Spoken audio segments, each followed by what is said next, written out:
Bismillahirrahmanirrahim. Assalamualaikum warahmatullahi wabarakatuh. Tuan-tuan dan puan-puan, nama saya Profesor Dr. Muhammad Tajuddin. Dan pada video kali ini saya ingin mengulas satu perkara yang menarik, iaitu sebuah ataupun sepucuk surat yang ditulis oleh Mufti Singapura kepada seorang Rabai Yahudi berkenaan dengan konflik Israel-Hamas. Jadi umum diketahui bahawa negara kita kini berada di dalam satu keadaan yang boleh dikatakan tegang.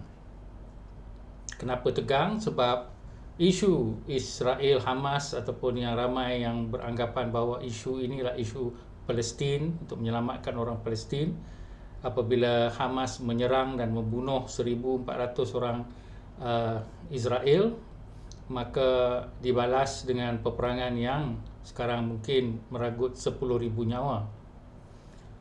Jadi orang-orang Melayu di Malaysia kebanyakannya memikir dengan sentimen, tidak memikir dengan pengajaran agama yang mendalam, terus membuat sokongan melalui aktiviti sekolah yang berlebih-lebihan, dan juga suatu keadaan di mana berlaku boikot kepada McDonald, kepada Starbucks, kepada Grab dan macam-macam lagi.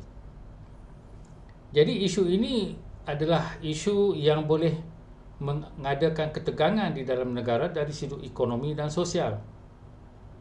Dari sudut ekonomi, banyaklah ataupun ramai pekerja-pekerja yang membuat kerja halal, seperti beberapa 20 atau 30 ribu orang yang bekerja di McDonald, di Starbucks, di Grab dan sebagainya. Saya rasa lebih daripada itu terjejas akibat boikot yang mungkin dimulakan oleh social influencer.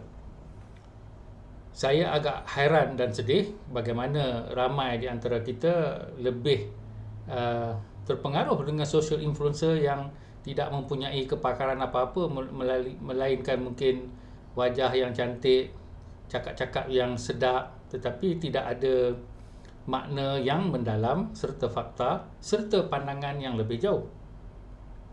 Mungkin kita ada fakta, mungkin kita ada argumen yang baik, tetapi harus juga kita pandang perkara yang jauh. Contohnya, apa yang akan berlaku kepada ekonomi di Malaysia dan juga kepada orang-orang yang bekerja secara halal dan secara bersungguh-sungguh, secara lurus dan sebagainya. Jadi takkanlah sebab suatu perkara yang jauh daripada negara kita, kita mengadakan keadaan yang menyulitkan ramai di antara kita. Itu satu. Yang keduanya pula, apabila orang-orang seperti saya pergi makan di McDonald dan sebagainya, ataupun orang-orang bukan Islam pergi ke tempat-tempat yang dikatakan diboikot, maka dah dipandang serong bahawa orang-orang seperti saya atau seperti orang Melayu yang pergi ke situ, semuanya ni menyokong Israel, terutama orang-orang bukan Islam. Jadi di sini adalah suatu keadaan di mana sayang kita kepada agama adalah tidak mengikut pepatah Melayu, buat baik berpada-pada. Jadi kalau kita ikut Islam pun dari sudut sunnah, maka kita pun kena dapati bahawa ada hadnya apabila kita sayang agama dan sebagainya, tetapi kita tidak pandang kebaikan yang lebih besar daripada itu. Jadi di sini saya ingin menunjukkan bagaimana jiwa seorang mufti, bukan mufti di Malaysia, tetapi mufti di Singapura, di mana beliau telah menunjukkan apa yang saya sifatkan sebagai jiwa besar seorang Islam. Dan inilah sunnah Rasulullah, dan bukannya keadaan di mana kita membenci-benci siapa-siapa manusia.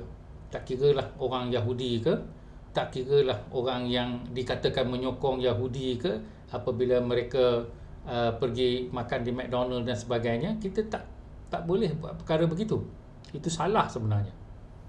Jadi ada yang katakan tak apalah kalau salah sikit pun, yang kita buat tu baik, kita berjihad. Ialah kalau nak jihad, nak derma duit tu tak apa, tapi jangan pandang serong pada orang. Jangan kita memboikot supaya ekonomi orang rosak. Kita kata ekonomi kita nak bagi rosak ekonomi Israel. Yalah, kalau banyak mana pun, sikit ke banyak ke, yang penting apa jadi dengan ekonomi di sini.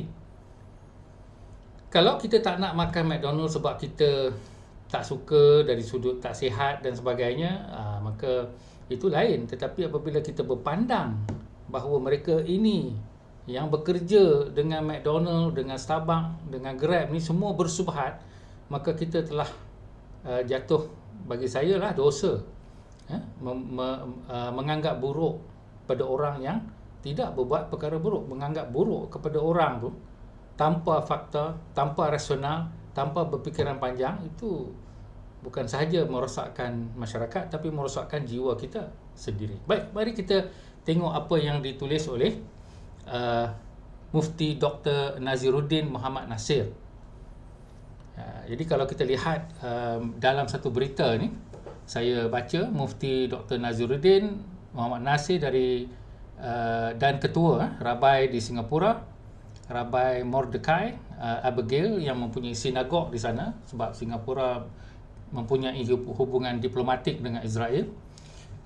Jadi jangan pula kita anggap semua orang Singapura jahat, support Israel. Itu satu hal juga. Kita hidup dalam dunia ni, kita kena bekerjasama, beranggap baik. Kalaulah orang tu betul-betul buat tak baik, lain. Tapi jangan sebab dia ni orang Cina, dia ni orang Yahudi, dia ni orang Singapura, jadi semuanya tak baik. Kita je yang baik. Saling berkirim surat menekankan nilai keamanan dan perpaduan di tengah-tengah ketegangan meningkat di Israel dan Palestin. Mufti dalam suratnya bertarikh 13 Oktober melahirkan rasa sedih, bimbang dan duka cita terhadap peningkatan konflik dan keganasan melibatkan orang Yahudi dan Islam di Israel dan Palestin.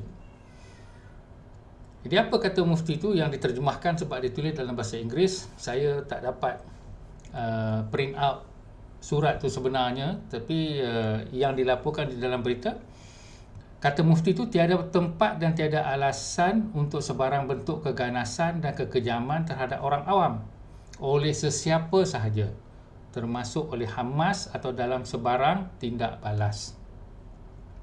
Jadi bagi Mufti ini, Hamas yang menyerang orang awam tu tak patut berbuat demikian, dan Israel yang menyerang orang awam pun tak patut berbuat demikian. Jadi di sini kita lihat bagaimana seimbangnya jiwa seorang mufti yang benar-benar mengamalkan sunnah Rasulullah SAW, dan saya akan buktikan kenapa saya sebut begitu. Hak orang awam untuk hidup aman mesti dilindungi sepanjang masa, tulis mufti itu. Beliau turut menyatakan keprihatinannya mengenai Masjid Al-Aqsa dan Al-Haram Al-Sharif, tapak ketiga paling suci bagi umat Islam selepas Masjidil Haram di Mekah dan Masjid Nabawi di Madinah. Al-Aqsa terletak berhampiran dengan tempat suci Yahudi dan Kristian, dan peningkatan ketegangan di tapak ini baru-baru ini yang menjejas jemaah adalah punca kebimbangan yang mendalam bagi semua. Tuan-tuan, Masjidil Aqsa ni selalu dikatakan oleh orang-orang Islam itu sebagai tempat suci. Jadi menganggapnya suci sama seperti Masjidil Haram dan Masjidil Nabawi. Tapi tuan-tuan kena ingat, Masjidil Aqsa ni adalah satu tempat di mana orang Kristian dan orang Yahudi pun menganggap suci. Dan dalam cerita atau hadis Isra' Mi'raj, Rasulullah bersembahyang dengan semua Nabi ataupun dengan semua Rasul, dan kebanyakan Rasul, tuan-tuan nak kena tahu, ada daripada kaum Yahudi. Nabi Musa, Nabi Yahya, Nabi Harun, sebut je lah, Nabi Sulaiman, semua ni adalah Yahudi, termasuk Nabi Isa sendiri. Jadi kita kalau tak faham agama, apabila membaca Al-Quran yang dikatakan kita kena percaya kitab sebelumnya, menunjukkan bahawa ialah satu kesinambungan pengajaran dan kesinambungan kerohanian daripada Nabi Ibrahim, kaum Yahudi, dan terusnya kepada Nabi Isa dan juga Nabi Muhammad SAW.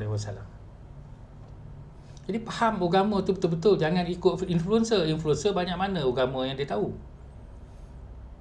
Jadi di sini kita jangan terlalu ambil mudah, sebab akhirat nanti bila Allah kata, kenapa kamu pergi hina orang, semua orang Yahudi pun kamu hina, orang Cina pun kamu hina, sebab kononnya mereka ni nampak macam sokong Israel. Kenapa? Sebab influencer ni, influencer tu pun akan kata yang kamu pergi ikut saya, siapa suruh? Dia pun akan kena hisap juga. Jadi di sini kita kena tengok, jangan kita cuba nak buat baik kepada satu orang tetapi tak baik dengan ramai yang lain lagi. Jadi di sini kita lihat bahawa disambung apa yang disebutkan oleh Mufti, konflik ini mempunyai sejarah yang panjang dan kompleks. Kitab suci kita menekankan keperluan manusia terhadap belas kasihan. Di situ disebutkan oleh Mufti bahawa benda ni benda kompleks, iaitu perkara politik kebanyakannya, bukan kepada agama. Dan kitab suci kita, kita, maknanya kita Islam, kita Yahudi, menekankan keperluan manusia terhadap belas kasihan.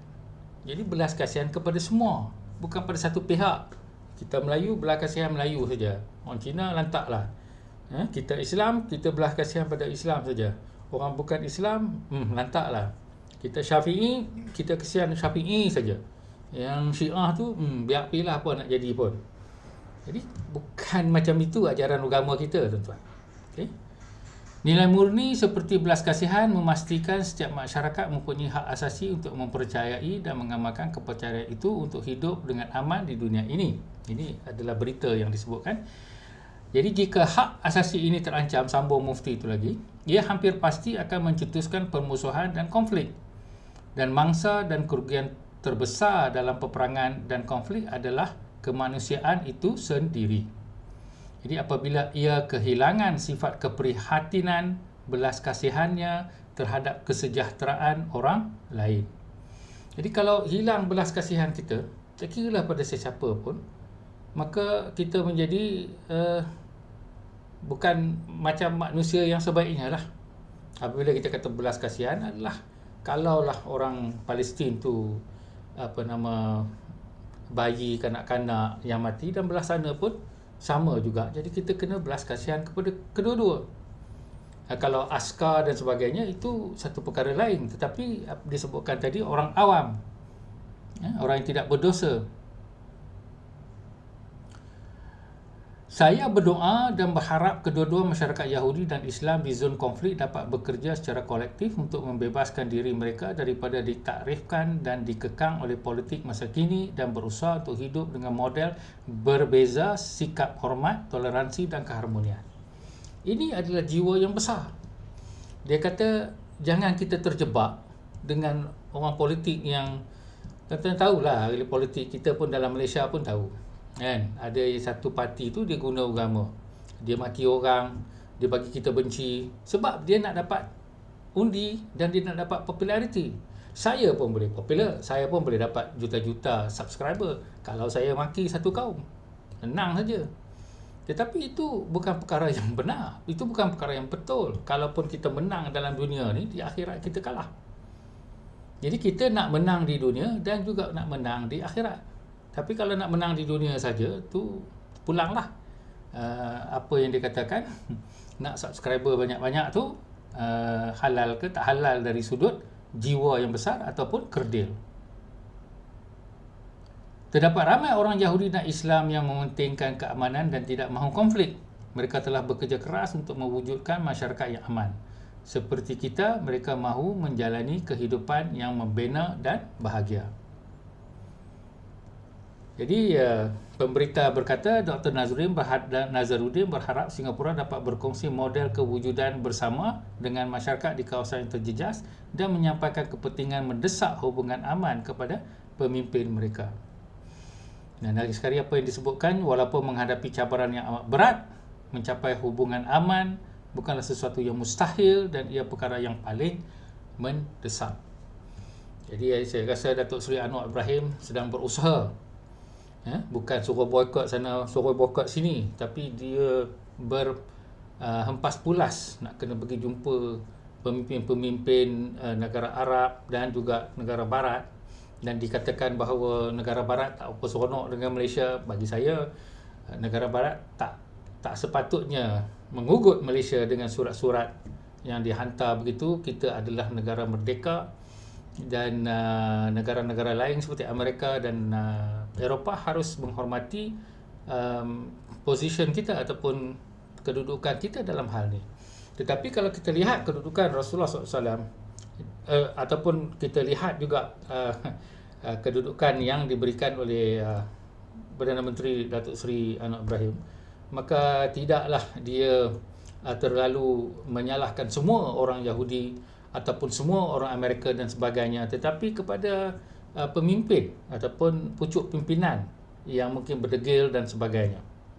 Jadi itulah cara kita. Kita kena khusus. Kita jangan terlalu orang kata apa, hentam keromo, maknanya pukul rata semua sekali. Itu tak betul lah dari sudut perkara yang kita tidak mahu beranggapan demikian.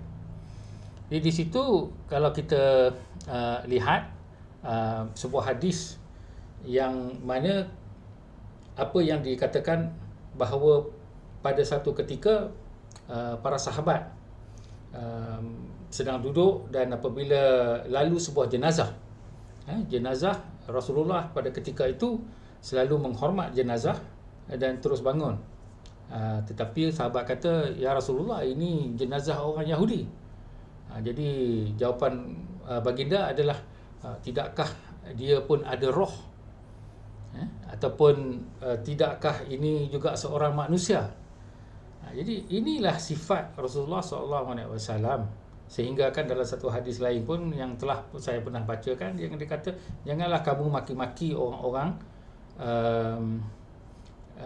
musyrikin yang berperang dengan orang Islam dan mati. Jadi jangan kita hina-hina mereka. Jadi inilah sifat kemanusiaan, sifat atau jiwa yang besar, jiwa yang boleh menerima semua manusia. Memang kita ada berbeza pandangan, berbeza pendapat, berbeza apa yang harus kita lakukan dan sebagainya, tetapi sebaik-baiknya kita perlukan perbahasan dalam keamanan dan juga dengan beradab, supaya kita tak maki-maki antara satu sama lain, supaya kita tidak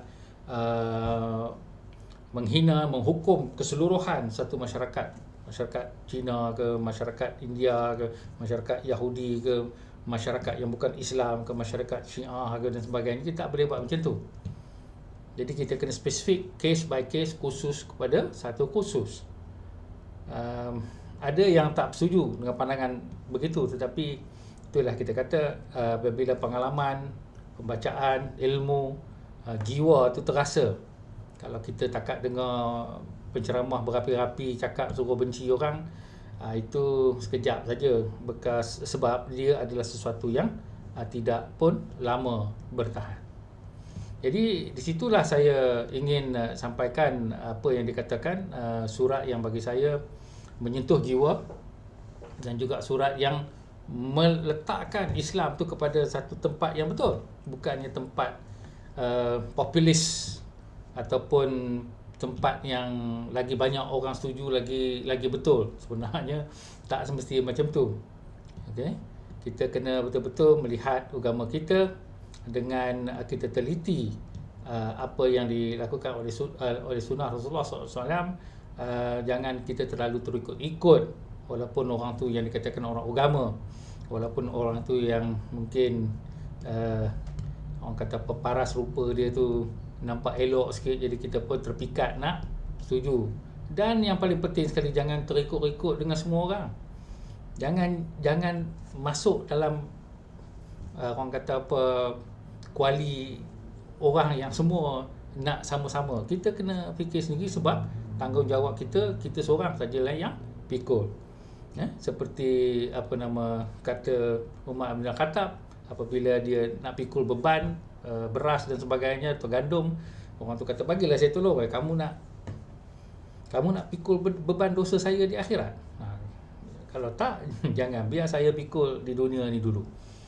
Jadi ini cerita yang kita pernah dengar, dan saya harap tuan-tuan dapat sama-sama mengambil iktibar daripada jiwa Mufti Dr. Naziruddin Muhammad Nasir, yang mencerminkan jiwa Islam yang sebenar bagi saya, yang tulus, lurus, dan bersifat sunnah Rasulullah sallallahu alaihi wasallam. Assalamualaikum.